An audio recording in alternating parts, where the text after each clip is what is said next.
নবীজির সাল্লাল্লাহু আলাইহি ওয়াসাল্লামের নিজ হাতে তৈরি এই মসজিদ এখনো অক্ষত আছে।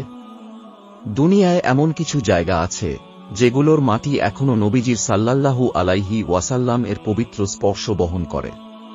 এই মসজিদটি নবীজি নিজ হাতে তৈরি করেছিলেন প্রায় 1400 বছর আগের কথা।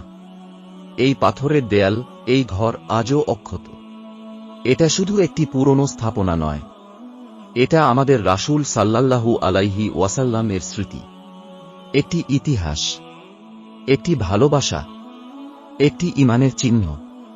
এই নিঃশব্দ দেয়ালগুলো হাজারো দুয়ার সাক্ষী। হয়তো আপনি এখানে আসেননি, তবুও আপনার হৃদয় এই মসজিদের সঙ্গে এক গভীর বন্ধনে জড়িয়ে আছে।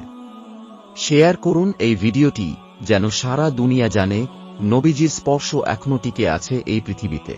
এই মসজিদ শুধু পাথরের তৈরি নয়, এটা আমাদের রাসূল সাল্লাল্লাহু আলাইহি ওয়াসাল্লামের ভালোবাসা আর স্মৃতির চিহ্ন। যারা ভালোবাসেন নবীজিকে, তারা যেন অন্তত একবার এই ভিডিওটা দেখেন এবং শেয়ার করেন। এটা একটি ইসলামিক চ্যানেল। ইসলামিক ভিডিও পেতে সাবস্ক্রাইব করুন।